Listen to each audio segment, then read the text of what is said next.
Hello everyone, this is Dr. Karthika from Department of Biomedical Engineering, SNS College of Technology, Coimbatore. Today we are going to discuss about osteoporosis in biomedical applications. First of all, what is osteoporosis? A condition in which the infrastructure of bone becomes thin and weakened.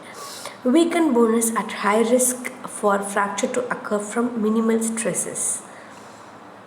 Okay, see here the normal and osteoporotic bone architecture. First one, it shows the normal bone, and second one, it shows the osteoporotic bone. Actually, the normal bone is a high strength bone.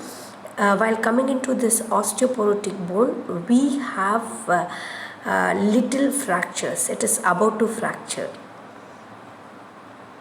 Who gets osteoporosis? Actually, anyone could be at risk for osteoporosis. Most people are identified after age 50. Some diseases and conditions increase a risk. Even men and children are at risk. Here, I have listed some additional risk factors. Diseases that are often treated with glucocorticoid medications, it can give additional risk. Okay, and risk factors you can change. And you can have diet inadequate calcium and vitamin D, too much or too little protein, some bone damaging medications, unhealthy lifestyle choices, and alcohol, smoking, too little exercise, under eating. It may cause or it may give risk factors for osteoporosis. And you have to change this kind of risk factors to get high bone strength. Okay, and why we fall into osteoporosis? What is the age of this bone development?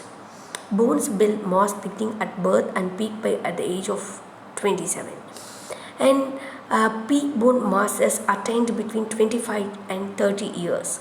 50% occur during teen years, declines by 1 and declines by 3, declines by 1 at 1.5% year after peak, and declines by 5% per year first 5 years are menopause. We have a graph. It shows active growth, slow loss and rapid loss, and less rapid loss. Okay, how do we connect this calcium and bone? Here I have listed the recommended daily calcium intake. It is represented by National Osteoporosis Foundation in 2002. Children and young adults at 1 to 10 years 800 milligrams, 11 to 24 years 1200 milligrams, and adults it is 1000 milligrams. Pregnant and lactating women 1200 milligrams. Postmenopausal woman not on ART it is 1500 milligrams. Men over at the age of 65 1500 milligrams. And excess salt displaces calcium, is added to almost all canned foods, and high phosphates leach calcium from bone like soda, the worst culprit. Why do bones weaken? Bones depend on calcium, other chemicals and vitamins to keep them strong. Bones grow as response to physical stress being put on them. The density hardness of bones requires a good diet, some sunlight and exercise, and in order to stay strong and not break. Actually, osteoporosis, it is a big problem. Osteoporosis affects more than 10 million people in the US and 8 million women and 2 million men, but they are catching up. 24 million others have low bone mass called osteopenia. Osteopenia is a precursor to osteoporosis. Why it is a problem? Osteoporosis by itself, it is not a problem. It doesn't cause pain and you will not know you have it. The problem is that it makes bones very brittle, and brittle bones can break easily. A broken bone is called a fracture. Here we have fracture numbers. Every year there are 1.5 million bone fractures in this country. Women have a greater lifetime risk of sustaining a hip fracture than breast, ovarian, and uterine cancer combined.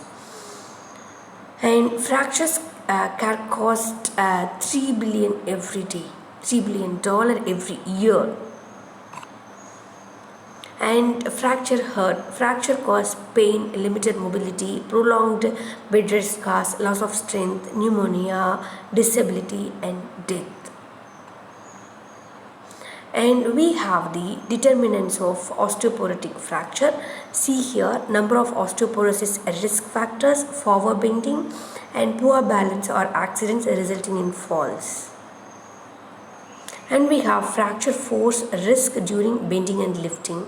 Here we have some practical applications: bend and lift in the everyday life with the trunk in relative neutral. Thank you.